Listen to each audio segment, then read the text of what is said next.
I don't think a lot of people believe it, that the universe actually has your back. And whether you want to call it nature, God, the universe, your guides, your angels, other beings, there is help out there. You just have to ask and open to it. And so true wealth is understanding that there's abundance of what I would call inner and outer resources out there that are available to you. You just have to ask and trust that they'll be there. Welcome to A Magical Life, Health, Wealth and Weight Loss. I'm your host, Magic Barclay, lead practitioner at Holistic Natural Health Australia and #1 best-selling author. In this podcast, I aim to give you practical tips on how to accelerate and sustain your health, increase your financial, spiritual and emotional wealth, and to look at something that haunts many of us needlessly, weight loss. Now, sit back and enjoy, because it is time for you to create and truly discover a magical life. Welcome back to A Magical Life. I'm your host, Magic Barclay, and today, John David Latta joins us. He is a mystic, author, teacher, and former founder and CEO of a multi-million-dollar consumer products company. He shares intimate and personal stories with us and teaches workshops on leadership, healing, transformation, awakening, love, synchronicity, and wisdom that unite and expand human experience. He lives with his beautiful wife, Wendy, in Redmond, Washington. Welcome, John. Thank you so much, Magic. Happy to be here, and I appreciate the invitation. I'm really happy and excited to have you here because when we were just chatting off air, you mentioned that you went from rigid and rational to really opening up and awakening and having love and wisdom come into your life. And I know that's certainly something a lot of guys and girls experience, but, you know, we can see that with masculine energy, that you can kind of go from the person that wants to fix everything and have the answer to the person that accepts what's happening and goes with the flow. I'm kind of, I guess, inferencing here. Men are from Venus. Mars, women are from Venus. It was Right. on the top of my head. Sorry, listeners. And, you know, it's that masculine, feminine energy that kind of changes the way we think and see things. Yeah, in fact, it's really funny the way you described it, masculine, feminine, after the book that I wrote, The Synchronicity of Love. My grand conclusion after 20 years of compiling all of these, what I thought wonderful stories, there's so much growth and evolution, is ideally that we all find our own balance between the two. It isn't about men should be masculine or women should be feminine. It's actually finding that throughout the course of your day, your week, your month, there's a time and a place to bring the masculine energy forth and a time and a place to bring the feminine energy forth. And so I think that's one of the messages I'm preaching. It doesn't sound very sexy. I'm just going to call it balance, but it's wondrous when they're working together. Very much so. Now, I send all of my guests a list of 3 questions, and everyone gives me different answers. And so here comes your first one. What can your expertise do to accelerate health, be it physical, emotional, or spiritual? So what I do to accelerate health, so I think by nature from a young age, I knew how to take pretty good care of myself. I eat pretty well. I was always very active and athletic. So what I would call diet and exercise are not something I have to really think about. But what I have learned through this journey is healing is available to us through so many different avenues. And the thing that was most shocking to me was when I started to pay attention to my body more, you know, you might say, love my body more, communicate with my body more. I started to have dreams, visions, and experiences where you might say the body was telling me some things that I didn't know about. And so the most important thing I do, this might be different from some of the answers you've gotten in the past, to take care of my body and my health, I pay attention to my dreams. Oh, that is different. And I do love that. That's really, you know, I guess your dreams are where your intuition comes out freely and without abandon. And we come out of our conscious mind and into our unconscious mind in our dreams. So I really love that you're listening to that inner wisdom that during the day maybe won't be popping up straight away. Yeah, that's exactly right. I think I just get so busy during my day that I don't always notice these things. But if I really attune to and open to dreams, write them down, pay attention to them, ponder them, there's an enormous amount of wisdom, and especially with regards to health and the body. I didn't know this years ago, but I am very attuned to that now. And it's probably the thing I preach the most to people. Now, in my practice, what we talk about often is root cause, treating the root cause rather than treating the symptomology. So how can listening to your inner wisdom, to your intuition, guide you to a root cause issue? Well, so I'll share a story with you, a true story. In the early days of what I would call my spiritual journey, which, by the way, for 40 plus years, I was this rigid, rational male who had wanted nothing to do with spirituality, woo-woo, religion, anything like that.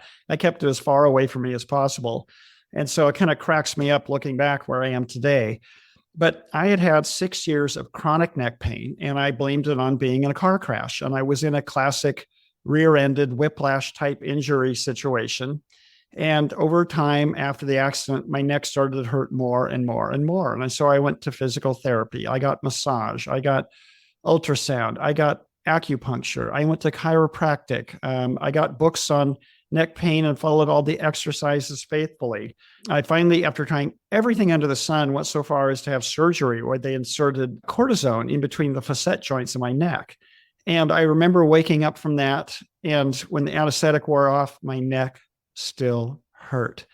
And I came home from work one day in tears because I was very active and athletic. And I thought, I can't believe I'm in my early 40s. And I'm going to have to live this way for the rest of my life. And I usually could only get through about a half a day before the neck pain was just practically debilitating. I mean, I tried standing up at my desk. I tried sitting on a bouncy ball. I tried everything, and everything would work just for a little bit, and then it would be right back to normal. So I come home from work early one day, and I climb in bed. My kids get off the school bus at 4:00. I climbed in bed at 3:30 to take a nap, and I said out loud, and excuse my French here, why the fuck does my neck hurt so bad? And in an instant, this powerful dream came forward of what looked like a monk with a shaved head and a red robe pacing back and forth out in front of my house. Now, somehow I knew that dream was trying to tell me this is why your neck hurts. And I just couldn't fathom how that had anything to do with my neck pain. Well, I joined a dream forum, and they helped me see that I had a very spiritual side, which kind of cracked me up at the time. And, a selfless service, a monk type person. And, as a part of my personality that you might say I wasn't letting in. I didn't believe that I had that in me. And they said, I want you to just open to this idea that you actually have a very spiritual side. So I don't remember how much time goes by. A month or two goes by. And then I have another dream where this great healer is coming forward, and he's going to hit my neck with his hands. And I'm in the dream. I'm like, thank God, I'm finally going to get my neck healed. But as he reaches for my neck, in my dream, I see an angry old man who lives in my neck, and he says, get the fuck away. And that began me understanding, and this sounds really funny. This is what I talk about, sort of learning more about your body in a way that you maybe didn't know was possible. That was really a symbol or a metaphor for I hold resistance in my neck. And at that time, I was going through everything that could go wrong in my life went wrong at the same time. I lost all my money. I got divorced. I was $650,000 in debt. $250,000 in personal credit card debt. I had custody of my 2 kids, and every day I was one hair's breadth away from going bankrupt.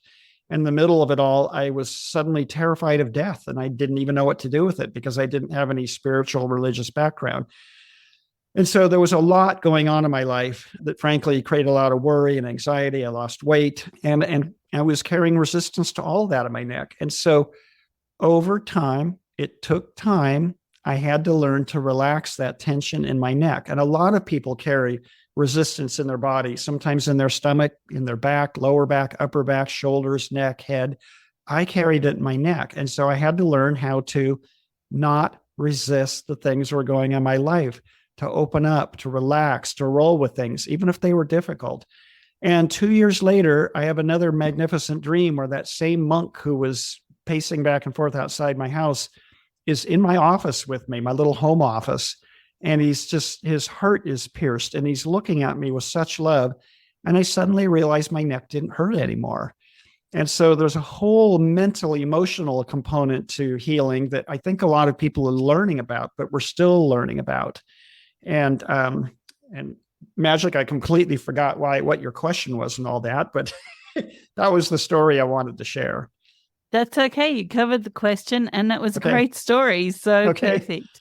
Yeah. Okay, question number 2. We talk Okay. about wealth, and people think that's just the financial, and I know you've had your struggles there as well. Mm-hmm. But wealth can be all-encompassing, and it can be personal and emotional wealth, and they're all tied in. So what are your top 3 tips to creating wealth? Ooh, that's a great question, Magic. And that's something I've never been asked before.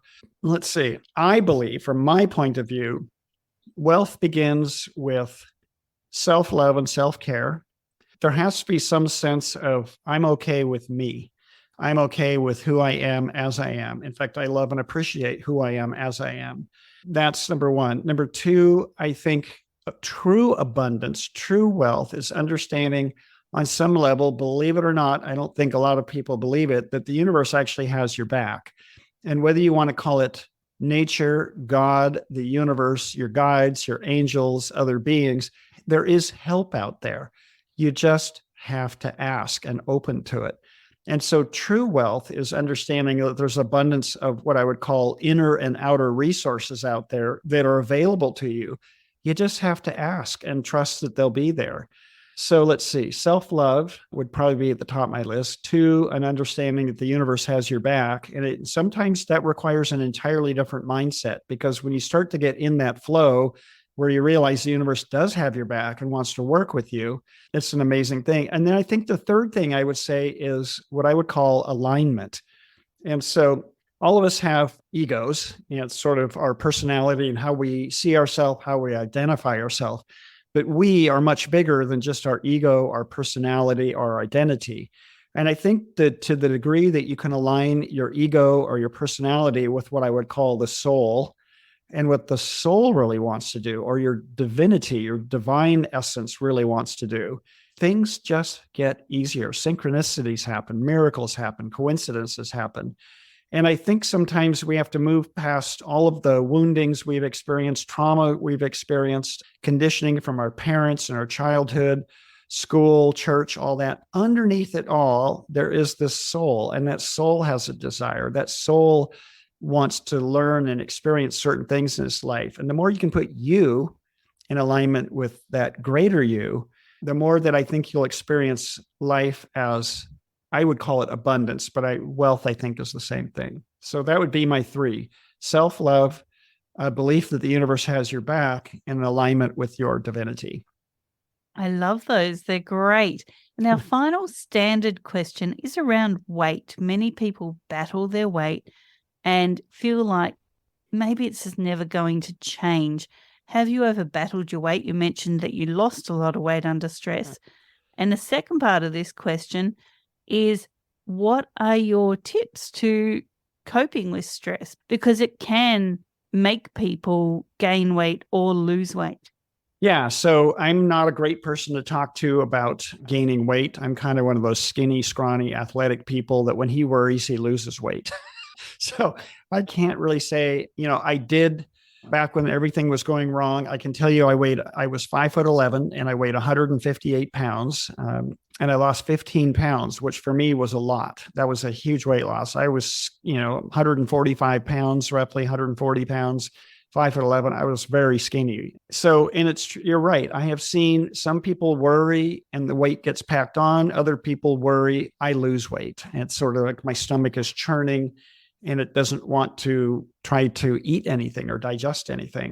But I do think I've learned a lot about stress and anxiety. And I do know there are times in life where life is just stressful, period. But we can work on how we react to that stress. And coming back to what I talked about learning that I carry resistance in my neck, that was the big opener into solving a lot of my stress problems. And so instead of resisting life, resisting problems, resisting all the different things that are going wrong in my life, and I'm not saying it's easy to do, the more I can just sort of embrace them, it's like, crap, I'm going to have to work through this. I don't really want to, but I'm going to have to. And every single time in my life that I've embraced the very thing that I want to run away from, life gets better. And so maybe what I'm trying to say, because I hadn't really pondered this before, Magic, is one of the best ways we can deal with stress and anxiety is to turn around and face our fears and not run from them. And, I'd mentioned briefly earlier that I had this terrifying fear of death. And maybe 3 years after that all began, and it was just horrifying to me because I just sort of identified with the body. And I thought, well, when the body goes, then I'm gone, and then I'm gone forever. And that's oblivion. And that's just like really scary to me. And then years later, I'm in this spiritual group, and the teacher says, for the month of November, we're going to embrace the mystery of death. Well, who the heck embraces death? And so he goes, I want you to pretend like you're going to die at the end of the month. Make a will if you need to make a will. If you need to make amends with other people, make amends with other people. Plan on your death at the end of this month. And in the meantime, I want you to meditate on death, read books on death, listen to music on death, and pray about death. And oh my God, all these incredible, beautiful visions and experiences came through I didn't know were possible. And by the end of the month, there was no fear of death. And I might still have things I trip up over now and then, but I have no fear of death. And so that's probably the number one thing I would say, whatever you're going through, embrace it. The more that you can accept it, embrace it, learn what you're learning from it, the less stressful it will be, because I find that it's the resistance that creates most of the stress anyway, or the story I'm telling myself about the situation that creates most of the stress. Most of the time, the thing itself is not nearly as stressful as what I think about it. And so, not perfect at it, but I get better at it all the time. And it's a thing I preach all the time, is to try to the degree you can turn around and face your own fears. Now, we've covered a fair bit today, John, and you've really imparted some really great wisdom with us. But I want to open the floor to you. I want to know more about what you do, how you can help the listeners, and maybe some things that are really burning passions for you. Yeah, so I'm living in Redmond, Washington in the US, just outside of Seattle. I sold my company 3 years ago, right before COVID hit. Thank God for that. I feel really grateful for that. So I'm kind of semi-retired now. I wrote a book called The Synchronicity of Love middle of last year. And that was really enjoyable for me. It's 119 short, true stories that have happened in my life over the last 20 years. Let's see, I still am active. I like to hike and mountain bike and snowshoe. And so I'm working on some other books right now. I am, the Seattle area has been slower than most to kind of get back to normal after COVID, but I'm starting to host workshops again in person with other people. I had started this a year ago, but there was a lot of reluctance still to gather in person with other people. But I'm hoping now that's not the case anymore. So I'm starting to teach groups in person again. And the thing I'm really passionate about that I always want to share with people is sometimes you don't know what you don't know. And if you're ever feeling, first of all, I want to take all you rigid, rational, know-it-all men out there and just, set that aside, open your mind, open your heart. There's always more. There's always more to learn. There's always a new way to see things. And sometimes when we get stuck, we can feel safe that way. It's like we're so determined to see our life, other people's lives, and the world a certain way.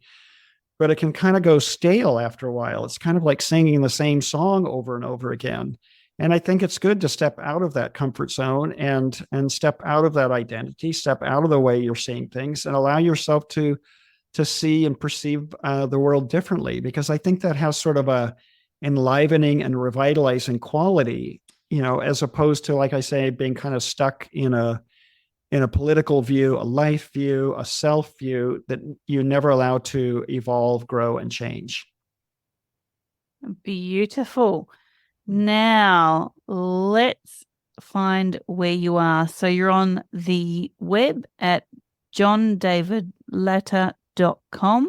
You're That's on correct. Instagram at John David Latta and on Facebook at john.latta3. Is that correct? That's correct. And you're also on LinkedIn. So people can reach out. What can they expect to find when they reach out to you? Well, on my website, you'll see a blog with a lot of what I think are interesting, formative stories. A few of them are chapters in my book. Some formative stories, things that really, something happened that really sort of rocked my world.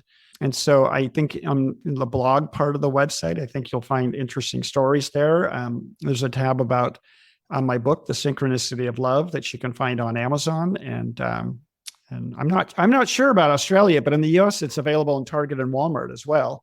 And then, my events tab, which I said is starting to grow because I'm starting to do more and more in person. But, if there's any listeners in the Seattle area, come on by to some of my workshops. I'd love to meet you. I have a bunch of podcasts there where I have been talking about my life and my book. And I think just about everything is there on my website. Great. So we normally ask our guests for some freebies for the listeners, but there's so much available there on your website. I really urge the listeners to go and check it out, have some good reads, have a bit of a giggle because, John just says it the way it is. So definitely have a look at that website and those socials. John, some parting words for the listeners. What would you suggest to anyone that's stuck in their rational and their rigid thinking? Yeah. What do you say to let that guard down?